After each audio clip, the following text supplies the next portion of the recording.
Meus irmãos, bendito seja o nome de Jesus. Abrimos as nossas Bíblias no livro de 1 Reis, glória a Deus, capítulo de número 19. Nós falaremos acerca do fracasso e do desânimo. Esta mensagem eu estou com ela já tem uns dias, mas por conta da dificuldade, do desacerto do horário, eu não consegui estar explanando essa mensagem aqui diante da igreja, mas eu tenho certeza que o Senhor, assim como falou na terça-feira passada, falou no domingo, tem falado às quintas, é o mesmo Deus que falará conosco aqui nessa noite, amém? Glórias a Deus. Todos encontraram? Livro de 1 Reis, capítulo de número 19, verso de número 1 em diante, eu vou ler e os irmãos me acompanhem, que vai dizer assim: E Acabe fez saber a Jezabel tudo quanto Elias havia feito e como totalmente tinha matado os profetas à espada. Então Jezabel mandou um mensageiro a Elias a dizer-lhe: Assim me façam os deuses e outro tanto, se de certo amanhã, a esta hora, não puser a tua vida como a um deles. O que vendo ele, se levantou, e para escapar com vida, se foi. Veio a Berseba, que é de Judá, e deixou ali o seu moço, e foi-se ao deserto, caminho de um dia, e veio, assentou-se debaixo de um zimbro, e pediu em seu ânimo a morte, e disse: Já basta, ó Senhor, toma agora a minha vida, pois eu não sou melhor do que os meus pais. Deitou-se e dormiu, deixou-se de um zimbro, e eis que então um anjo tocou-lhe e lhe disse: Levanta-te e come. E olhou, e eis que à sua cabeceira estava um pão cozido sobre as brasas, uma botija de água. Comeu, bebeu e tornou-se a deitar-se. E o anjo do Senhor tornou segunda vez e tocou e disse: Levanta-te e come, porque longa será a tua caminhada. Levantou-se, pois, comeu e bebeu, e com a força daquela comida, caminhou 40 dias e 40 noites até Horebe, o monte de Deus. E ali entrou em uma caverna. Passou ali a noite, e eis que a palavra do Senhor veio a ele. Ele disse: O que fazes aqui, Elias? E ele disse: Eu tenho sido muito zeloso pelo Senhor, o Deus dos exércitos, porque os filhos de Israel deixaram o teu concerto, derribaram os altares, mataram os teus profetas à espada, e eu fiquei só, e agora buscam a minha vida para tirarem também. E ele disse: Sai para fora, põe-te neste monte, perante a face do Senhor. E eis que passava o Senhor, como também um grande e forte vento, que fendia os montes e quebrava as penhas diante da face do Senhor.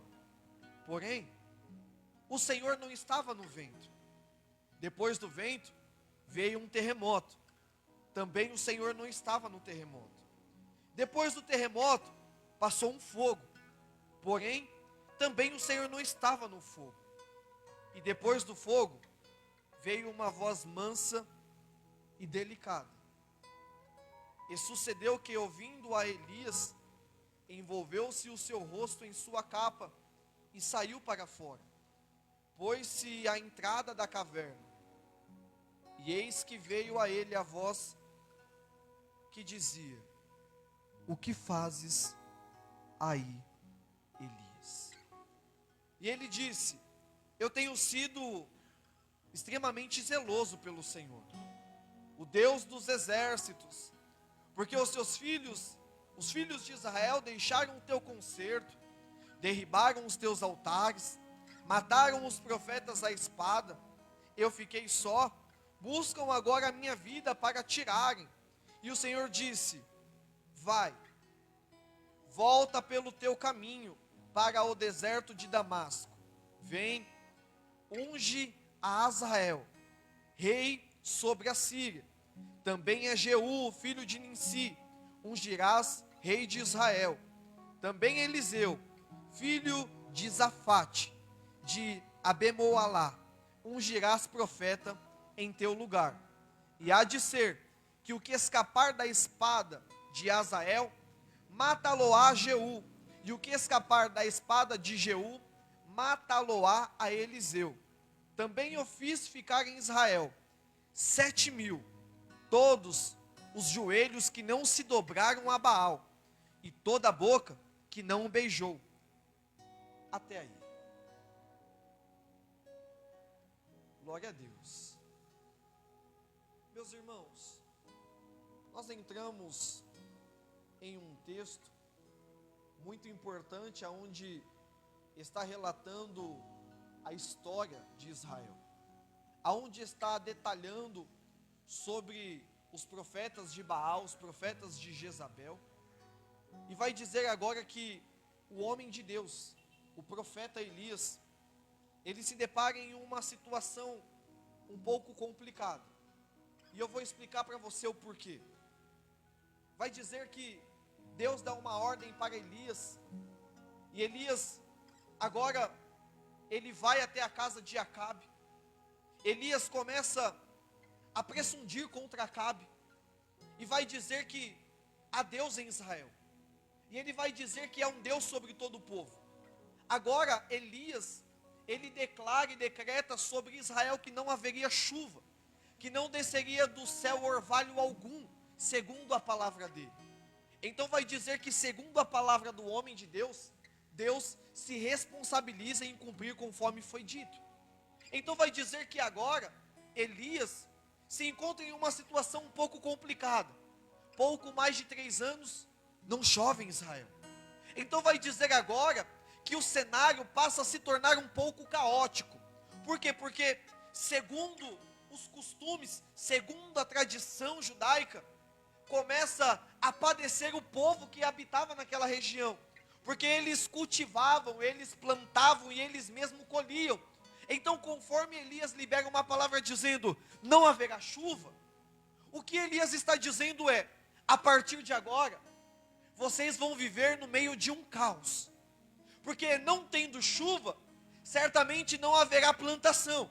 Não havendo plantação, o comércio certamente quebrará.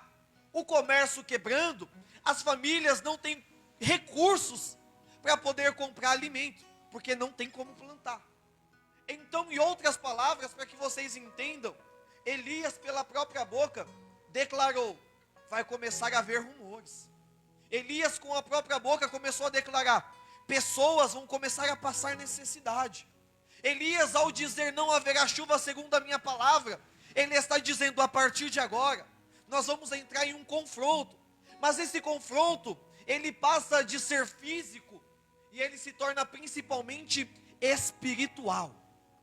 Eu quero dizer aos irmãos, que muitas das vezes, quando nós entramos em algumas batalhas, quando nós entramos em algumas pelejas, algumas guerras, nós não preparamos espada, nós não preparamos escudo, mas muitas das vezes o que nós devemos preparar, pastor, é o nosso joelho, é os nossos lábios diante do altar do Senhor, porque nem toda guerra que você vai levar espada, nem toda guerra que você vai levar escudo ou capacete, mas guerras que você muitas das vezes vai enfrentar, você precisa levar o quê? O seu joelho, o seu coração contrito e aquebrantado diante do altar do Senhor. Elias é um homem cheio do Espírito Santo de Deus, com autoridade, com legalidade, com ousadia. Então Elias declara dizendo: não haverá chuva. E Deus se responsabiliza pela palavra que sai da boca de Elias. Eu estive conversando com o Gabriel e com o irmão Daniel na porta da igreja esses dias, e algo que me chama muito a atenção é que uma pessoa com autoridade, com intimidade, com comunhão com Deus, Deus se responsabiliza por aquilo que ele faz. O que eu imagino é que quando Elias entra e está diante dos profetas, está diante de um cenário caótico, a qual a Babilônia estava operando e estava reinando, Elias, quando entra, ele diz: segundo a minha palavra não vai haver chuva. O que eu imagino, e aí eu começo a ir um pouco mais à frente, eu imagino que no céu, os anjos começam a olhar e dizer: e agora? Porque Elias não disse, segundo aquilo que Deus manda eu dizer, ele disse, segundo a minha palavra. E segundo a minha palavra, não vai chover em Israel. Então eu imagino que lá em cima, alguém está olhando e está dizendo: e agora? Como que vai ser isso? Eu imagino, irmãos, isso não está na Bíblia, tá bom? Então não me tomem como herege, mas eu estou conjecturando, e a Bíblia me dá total liberdade para isso. Eu gostaria de entender, quando Elias diz que não haverá chuva, o que passou na cabeça dos anjos de Deus? O que passou na cabeça do Senhor Jesus, que estava ao lado de Deus? Mas Deus, em todo tempo, honrou aquele que honrava Ele com todos os seus princípios. O que eu entendo é, quando você passa a honrar a Deus com a sua vida, certamente Deus se responsabiliza por aquilo que você está dizendo diante do altar de Deus. Então é por isso que eu falo, todo irmão que chega aqui, fale de Deus, na presença de Deus, para a glória de Deus, porque se você falar de Deus, na presença de Deus, Deus se responsabiliza pela palavra que está sendo lançada na igreja. Então Elias diz: não vai haver chuva. O céu se reteve, não choveu, o povo começa a ficar escasso, o povo começa a passar necessidade. Elias mata os profetas. E agora, Jezabel fica sabendo do acontecido. E quando ela fica sabendo da morte dos profetas, ela diz: amanhã, neste mesmo horário, eu terei a sua cabeça em minhas mãos. Porque certamente assim como matastes os profetas, você também vai morrer. O homem era cheio de Deus ou não? O homem era cheio de Deus ou não? O homem tinha autoridade na terra ou não? Mas quando disse: você vai morrer por aquilo que você fez, a carne tremeu. Quando ele ouviu: amanhã, no mesmo horário, você vai estar morto, o homem temeu e ficou com medo. E aí, irmãos, eu amo essa mensagem, mas eu aprendo algo com ela. Toda ação gera uma reação, e toda escolha gera algumas consequências, sejam positivas ou negativas. Porque, olhando aos olhos espirituais, vemos Elias como um exemplo de vida, como profeta na terra, com autoridade, aonde tem intimidade e comunhão com Deus, e Deus se responsabiliza pela palavra dele. Sim ou não? Sim. Só que agora, Elias, quando é afrontado, ele teme, fica com medo, e ele vai embora para se esconder, porque ele está prestes a morrer. Até então, tudo bem. Até então, tranquilo, não tem problema. Mas o que eu gostaria de entender é, se a pessoa que tem Deus, está cheio de Deus, e ela fala, não segundo aquilo que Deus manda, mas segundo a vontade dela, e Deus cumpre com aquilo que ela está dizendo, por que temer? Por que enfraquejar no meio da batalha? Por que sentir medo? Existem caminhos que Deus não te mostra. Você escolhe entrar por ele. Quer que eu seja mais amplo? Existem batalhas que Deus não te coloca. Você escolhe entrar no meio delas. Se Elias não profetiza que não haveria chuva, haveria perseguição contra a vida dele? Não. A paz seria pacífica. Mas quando Elias confronta o reinado de Acabe e confronta o reinado de Jezabel, matando os profetas, ele está dando uma legalidade para haver uma guerra. E quando ele está dando uma legalidade para haver guerra, Deus não disse vai lá e mata. Deus não disse vai lá e profetiza. Ele escolheu entrar por este caminho. Aí eu começo a entender algumas coisas. E aí a gente entra na mensagem que eu quero dizer sobre o desânimo e o fracasso. Porque quando você escolhe algo que Deus não escolheu para você, seja homem para suportar a luta. Deus não mandou você ir, mas foi escolha sua entrar no meio do deserto. Deus não mandou você entrar dentro da caverna, mas foi escolha sua se acovardar no meio da luta.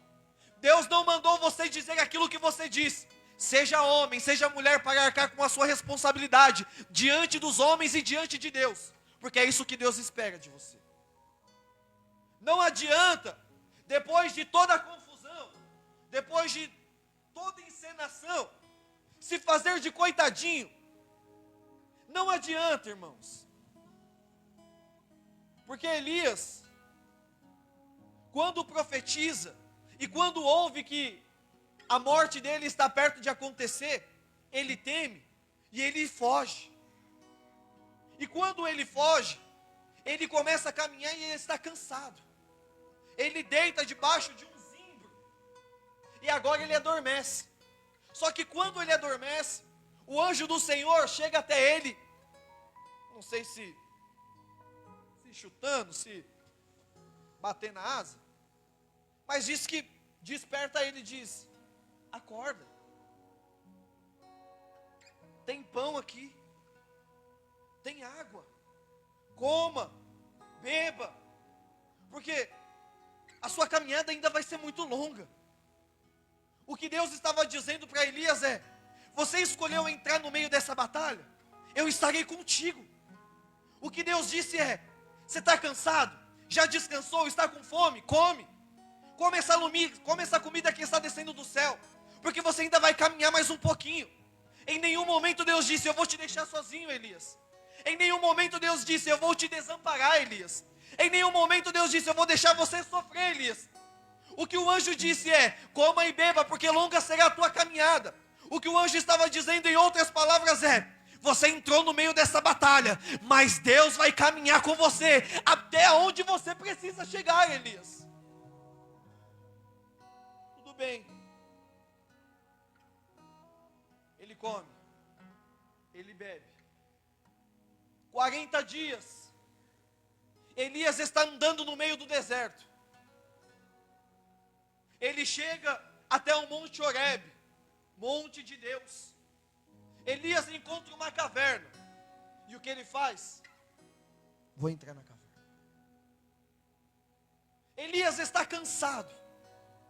Elias está fadigado. Ele está entristecido. É uma confusão de sentimentos.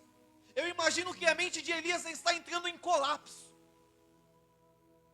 Eu imagino que o medo de Elias tem tomado conta do seu raciocínio lógico.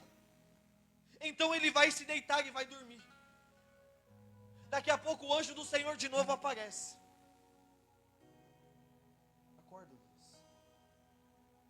Aqui tem pão. Aqui tem água. Come, bebe. E sai do meio dessa caverna. Então, quando o anjo dá uma ordem para ele, dizendo coma, beba, ele começa a dizer: olha, para mim não dá mais. Sabe quando a gente chega num ápice, aonde a gente já não consegue mais suportar tanta luta, aonde a gente já não consegue suportar mais tanta batalha? Aí eu vejo Elias dizendo: para mim não dá. Porque eu tenho sido zeloso. Olha, eu tenho cuidado das coisas de Deus. Eu tenho feito com amor as coisas. Mas agora, estão procurando me matar. E posso dizer uma coisa? Eu não sou nem melhor que os meus pais. Então, eu prefiro morrer.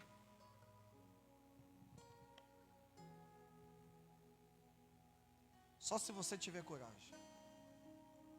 Alguém aqui, quando enfrentou uma luta e não estava suportando, disse: é melhor o Senhor levar a minha vida. Alguém aqui já enfrentou uma batalha e a pessoa está tão desanimada.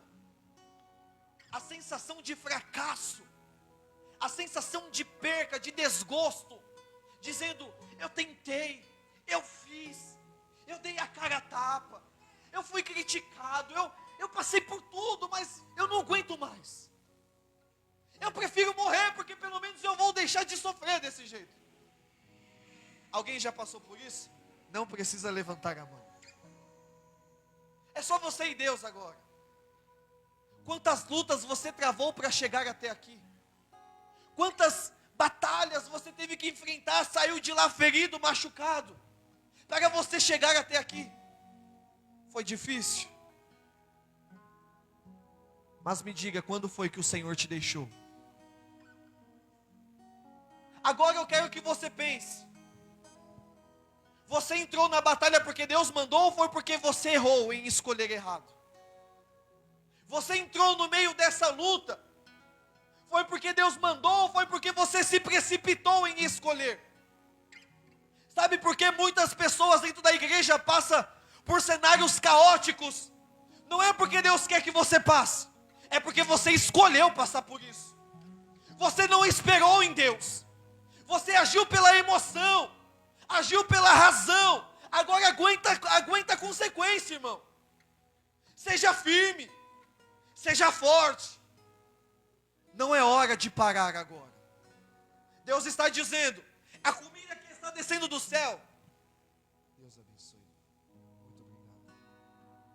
A comida que está descendo do céu, ela tem poder de te alimentar e fazer você caminhar aonde você precisa chegar. O que Deus está dizendo é: você escolheu entrar nesta batalha? Tudo bem, aguente, porque eu também serei contigo por onde você passar. Foi o que Deus disse para Isaías. Deus disse: olha, eu serei contigo, eu vou te guiar, eu vou cuidar de você. E quando o mar se levantar, ele não vai te afogar. E quando você precisar passar no fogo, lembra? Ananias, Misael e Azarias, então ele não vai te queimar. Chama alguma vai arder em ti, por quê? Porque eu sou o Senhor, eu cuido de você. Você escolheu entrar na batalha? Deus vai ir com você. Resista mais um pouco, aguente mais um pouco, e eu tenho certeza que o seu final não vai ser agora. Talvez alguém esteja dizendo: eu entrei dentro da caverna. A luta, o desânimo, a preocupação, elas têm me afligido a ponto de eu não conseguir mais controlar as minhas emoções. Deus está dizendo: resista mais um pouco. Espere mais um pouco. Talvez alguém entrou aqui e por conta dessa luta que está enfrentando há tantos anos, que está passando por tanto tempo, está dizendo: eu preciso da conversão do meu filho, eu preciso da conversão do meu marido. Alguém está perdido lá do outro lado, e eu tento e nada dá certo. Eu acho melhor parar. Deus está dizendo: come e bebe, porque você vai caminhar mais um pouquinho. O seu final não acaba agora, Elias. Você está pedindo a morte, mas não é agora. Você está pensando em parar, mas você não vai parar agora. Está pensando em abrir mão de tudo, tudo bem. mas não vai ser agora. Nós precisamos entender que toda ação, ela gera uma reação. Elias, ele se sentiu fracassado ao dizer: eu não sou melhor do que os meus pais. Ele está se comparando e dizendo: olha, os meus exemplos foram muito melhores do que eu, e eu não sou digno, porque eu não sou melhor do que eles. Então eu prefiro morrer, porque eu estou tendo um insucesso naquilo que eu estou fazendo. Eu vou dizer algo a você. Uma pessoa que tem vida com Deus, ainda que ela passe por luta, ela permanece.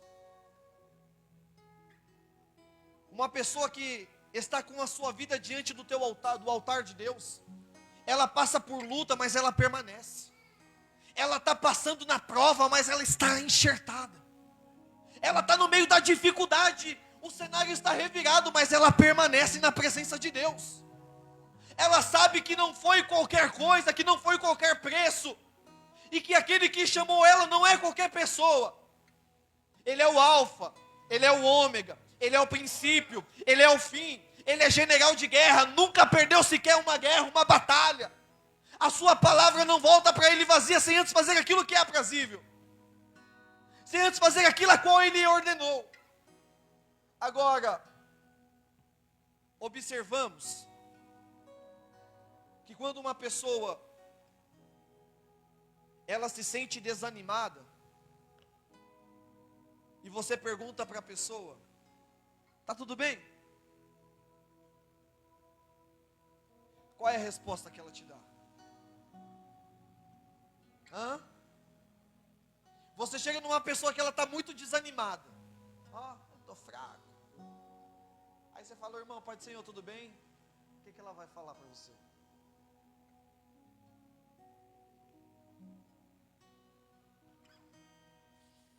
Eu vou dizer para você o que ela vai te dizer: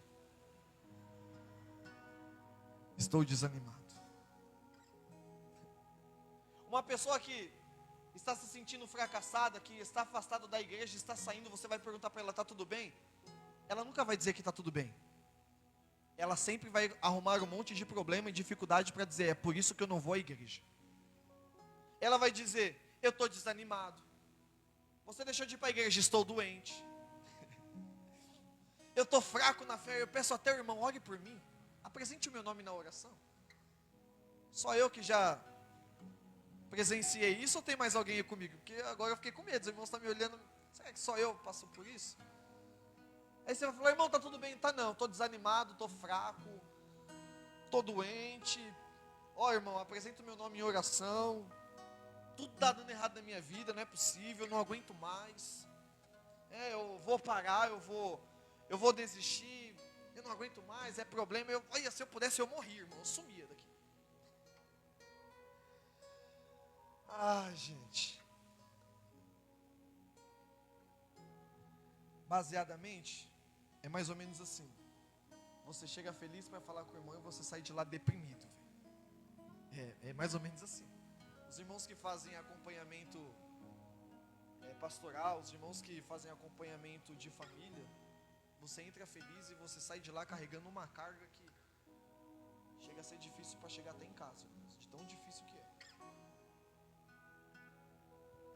Palavras negativas, desanimadoras, ela não vai mudar o percurso da sua história. Por mais que você esteja na luta,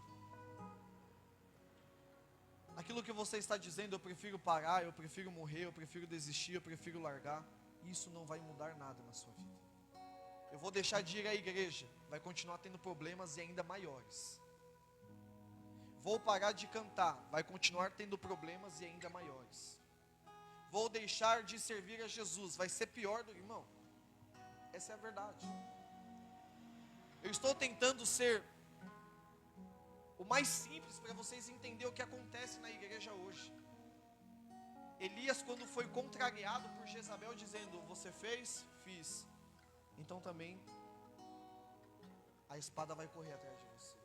Ele se sentiu contrariado. E hoje, baseadamente, ninguém quer ser contrariado. Elias sentiu o seu ego ferido. Eu sou homem de Deus. Eu preservo, eu cuido, eu zelo. Nunca me dobrei diante de deuses estranhos. Eu tenho dedicado a minha vida diante do teu altar, mas agora eles querem me matar. Olha, eu prefiro morrer, porque eu não sou nem melhor que os meus pais. O seu ego, o seu orgulho está ferido. Por quê? Porque você está sendo contrariado no meio da luta. Jesus não te chamou para deixar o seu ego lá em cima. Muito pelo contrário. Um evangelho que não confronta está passado. Um evangelho onde não há confronto, não há mudança, não há renúncia, é um evangelho que se passou. Não é mais verdade, é tudo uma mentira, é tudo um conto de fábula. Porque em nenhum momento Jesus disse, vai dar tudo certo. Em nenhum momento Jesus diz, olha, você vai passar no meio da chuva, mas você não vai se molhar. Não, Jesus não disse isso. Mas ele disse, tem de bom ânimo. Eu venci o mundo, vocês também irão vencer. O que Jesus está dizendo é, passei pela luta, passei pela prova, passei pela dificuldade. Vocês também vão passar por isso. Então eu começo a entender o que Lucas 12, 19 vai dizer. Abre aí, Lucas 12, 19. Esse é um texto que eu gosto muito, Lucas. Há controvérsias.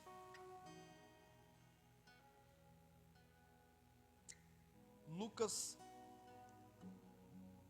12,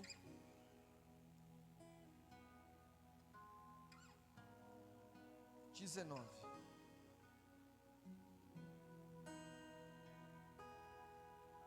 Todos encontraram? Perdão, Lucas 12, 49. Depois a gente entra aqui no 13 e vai até o 19. Mas Lucas 12, 49, olha só o que vai dizer. Isso é Jesus dizendo, tá? Vim lançar fogo na terra.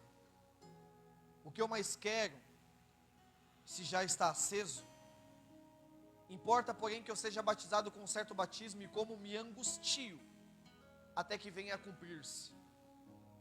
Cuidai-vos, que vim trazer paz à terra. Jesus está fazendo uma pergunta. E ele mesmo responde, não. Vos digo, mas antes, vim trazer dissensão, divisão, separação, confronto. Porque daqui em diante, desse momento agora, estarão 5 pessoas divididas em uma só casa. 3 contra 2, 2 contra 3. O pai vai estar dividido contra o filho contra o pai, a mãe contra a filha contra a mãe, sogra contra nora, nora contra sogra. Até então isso aí é normal, irmãos. E dizia também a multidão, quando vedes a nuvem que vem do ocidente, logo diz, lá vem a chuva, e assim sucede. E quando assopra o vento ao sul, dizeis, haverá calma, e assim também sucede. Hipócritas, não sabeis discernir a face da terra e do céu, como sabeis então discernir a este tempo? E por que não julgais também por vós mesmos o que é justo? Quando, pois, vais com o teu adversário ao magistrado, procura-te livrar-te dele, no caminho, para que não suceda que te conduza ao juiz, e o juiz te entregue ao marinheiro, o marinheiro te encerre na prisão. Digo-te que não sairás dali, enquanto não pagares o derradeiro até o último centavo. Até aí. O que Jesus está dizendo vocês estão achando que eu vim trazer paz sobre a terra? Eu não digo isso. Mas eu digo a vocês que eu vim trazer confronto, conflito. Jesus é uma pessoa que causa confusão? Não. Mas aonde Jesus estava, havia atritos, havia brigas. Por quê? Porque Jesus ia na contramão do que os imperadores de Roma faziam. Jesus ia na contramão daquilo que o império de César fazia. Então, quando as pessoas se sentiam confrontadas, elas começavam a brigar. Jesus veio para ferir o nosso ego, que estava muito alto. E quando nós se sentimos contrariados, nós queremos arrumar confusão. Quando nós se sentimos contrariados, se a gente não pode arrumar confusão, a gente prefere sair. A gente prefere deixar. Quando Elias se sentiu confrontado, ele disse: para mim já não dá mais. Mas calma aí, irmão. Você fez o que você queria, agora você se sente confrontado, você já não pode mais? Você quer morrer? Você quer entregar? Você quer sair? Você quer mostrar algo que você não é? Lá em João 6, vai dizer que Jesus está com uma grande quantidade de pessoas e muitos discípulos, principalmente os de João, muitos. E Jesus começa a bater forte neles. E Jesus começa a confrontar eles. João 6,66 em diante. E Jesus começa a ferir o ego deles. Eles começam a olhar para Jesus e dizem: ixi, dura esse discurso. Quem é que pode ouvir? Vamos embora. Porque Jesus está confrontando. Aí as pessoas começam a sair. Aí os discípulos olham para Jesus e dizem: mestre, está muito duro. O Senhor está pegando pesado demais. Quem é que pode resistir a ouvir isso? Não é ninguém que possa ouvir essas coisas. Aí Jesus diz: vocês querem ir também? Vocês querem aproveitar e ir com eles e se retirarem? Quando você se sente confrontado, irmão, e eu vou dizer por uma experiência que eu tive essa semana, em um aconselhamento pastoral, eu disse: o confronto não é para você encerrar a sua carreira aqui. Eu vou dizer por mim, eu fui muito confrontado no ministério, eu fui muito questionado. Irmãos, o meu pastor me cobrava demais, e toda vez que ele vinha falar comigo, ele feria o meu ego. Eu falava: miserável. Eu entrava dentro do carro, irmão, eu batia no volante do carro. Vocês podem perguntar para o pastor, de tão nervoso que eu ficava. Como pode? Esse pastor está me perseguindo. Como que pode o pastor fazer uma coisa dessa? Eu não tive culpa de nada. E toda vez que ele vinha falar comigo, irmão, era pancada. Toda vez que ele vinha falar comigo: tá bom, mas pode ser melhor. Pode melhorar. Mas se vira. E muitas das vezes, eu fui questionado por ele na frente da igreja, culto de Santa Ceia. E eu olhava e eu falava: esse pastor está de marcação comigo. Mas chegou um certo momento, que Deus abriu a minha visão, e eu comecei a olhar e disse: isso não é pessoal. Ele não está fazendo isso para me ferir. Mas o que ele quer dizer é: tá bom do jeito que está para você? Então sai do seu comodismo, seja melhor. Se você conseguiu tirar 10, tira 10,5. Seja melhor do que você está sendo agora. Você ainda pode mudar mais um pouco. E quando eu comecei a entender esse confronto que eu tinha, e eu achava que era pessoal, eu disse: não, o pastor está certo. Eu preciso melhorar com a minha esposa. Eu preciso melhorar com a minha família. Eu preciso melhorar no meu trabalho. Eu preciso melhorar na igreja onde eu sou obreiro. E eu comecei a entender isso. Por quê? Porque quando eu se sentia ferido, eu saía da igreja. Não vou mais para a igreja. E eu vou dizer algo aqui, irmãos.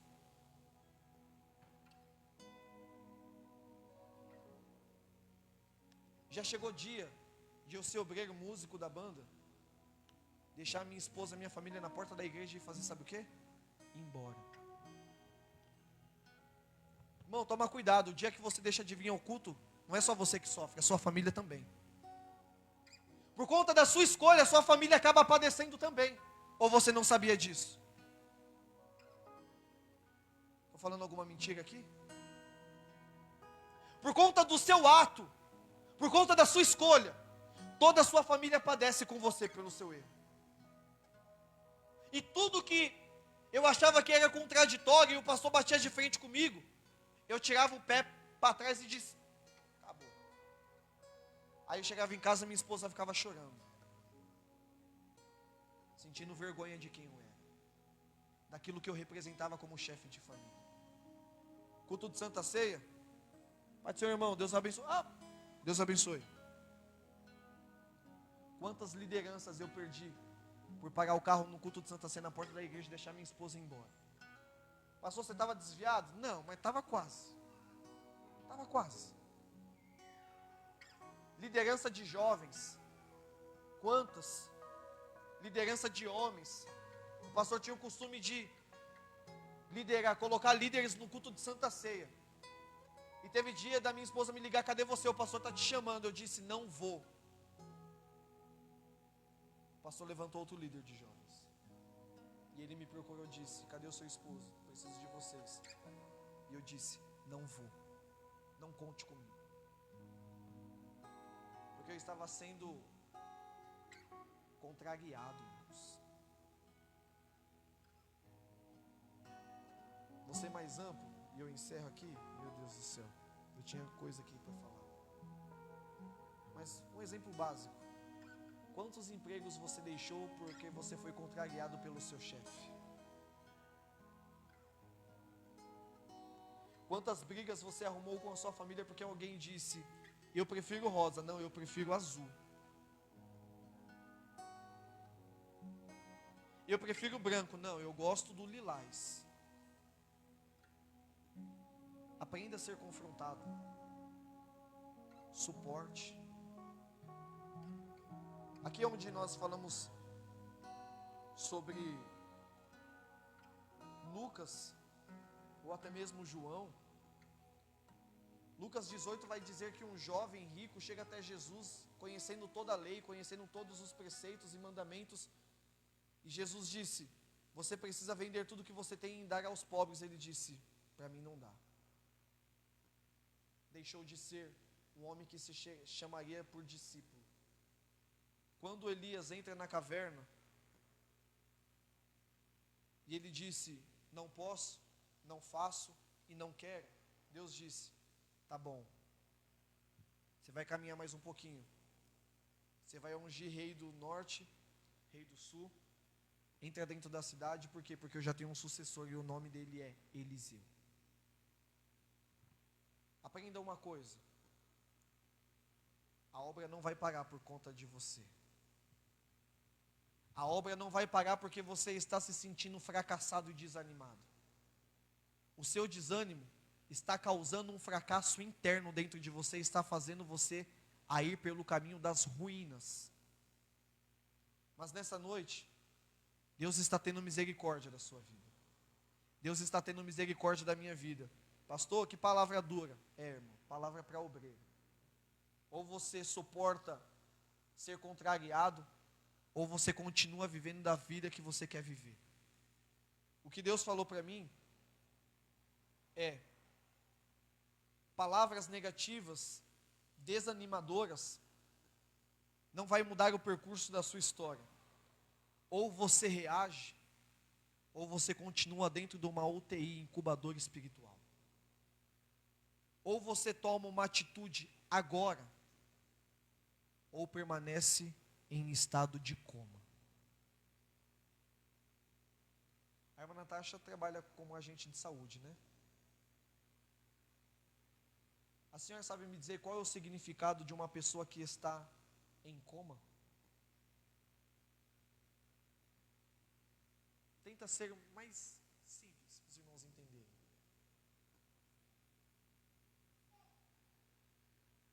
Sem força. força, sem expectativas. Uma pessoa que está em coma, ela está em um estado de profunda inconsciência. Não tem mais raciocínio. Ela não consegue despertar. Ela não consegue interagir. E os seus estímulos são dolorosos e vigorosos. Mas eu quero dizer para você que a palavra de Deus, ela é vida e saúde para os seus ossos. Se você se encontra em um estado de coma dizendo, eu não consigo mais, eu não posso mais, e você está olhando para o seu corpo que é limitado, você está dizendo, para mim não dá mais, Deus está dizendo, a minha palavra é vida e saúde para os seus ossos. A minha palavra é aquela que pode te dar força e te levantar aqui agora. A palavra de Deus é aquela que pode te dar saúde neste exato momento, e te curar de qualquer enfermidade, e te curar de qualquer trauma, e te curar de qualquer coisa que tem causado desânimo e paralisia espiritual dentro do seu corpo, dentro do seu ministério, ou até mesmo dentro da sua família. Deus pode mudar a sua história. Deus pode mudar o cenário a qual você está vivendo.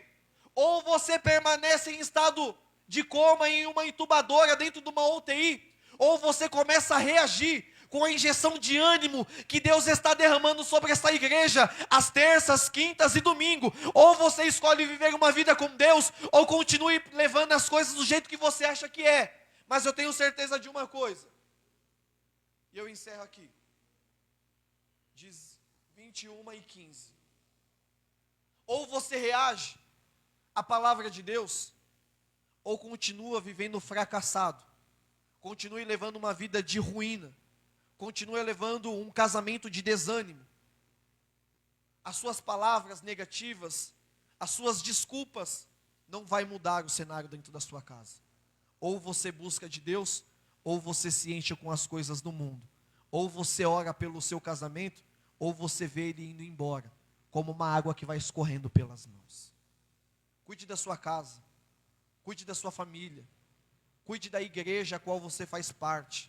Não sou pastor, mas cuide da igreja. Ame, abrace, acolha, incentive.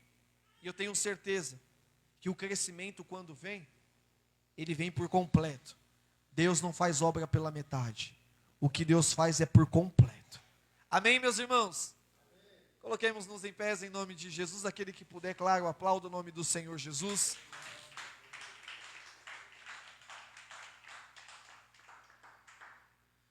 Meus irmãos, eu sei que a palavra de Deus, muitas das vezes, ela é aquela que nos confronta, mas aquele que não suporta o confronto da palavra de Deus, ele volta pelo caminho. O inimigo, ele veio, mas por 7 caminhos ele baterá de retirada. Fica firme com Jesus. Busque de Deus, na presença de Deus, sabedoria, inteligência, discernimento, como foi falado aqui pelos irmãos. Construa a sua casa em uma rocha, porque quando chegar o vento, quando chegar a tempestade, ela vai estar alicerçada. Mas se você continuar levando o evangelho como menino, assim como disse o apóstolo Paulo, inconstantes, meninos, levado por vento e roda de doutrina, não adianta nada você ficar na igreja. A igreja não precisa ser cheia por pessoas que não querem nada. A igreja tem que ser cheia por pessoas que se arrependem dos seus pecados. Porque uma certa vez, uma mulher que teve um encontro com Jesus, e ela foi confrontada por Jesus, e ela saiu testificando de Jesus. Ela entra dentro da cidade de Samaria e diz: olha, tem um homem lá no tanque de Jacó, nosso pai, a herdade a qual ele nos deixou. E aquele homem tem falado tudo e revelado tudo da minha vida. Vocês precisam ver o que ele está fazendo naquele lugar. Quando aquelas pessoas são levadas pelo testemunho daquela mulher, e a multidão começa a vir, e a cidade começa a deixar as coisas para ir ter com Jesus, os homens passam a olhar para ele e dizem: olha, nós viemos por causa de você, mas permanecemos por causa de Jesus. Você só está aqui por causa de Jesus. Você só está aqui por causa de Jesus. Então permaneça. Permaneça em Jesus e eu tenho certeza. Ele te abençoará para a glória dele. Amém, meus irmãos? Amém. Faz um barulho de glória para Jesus aí.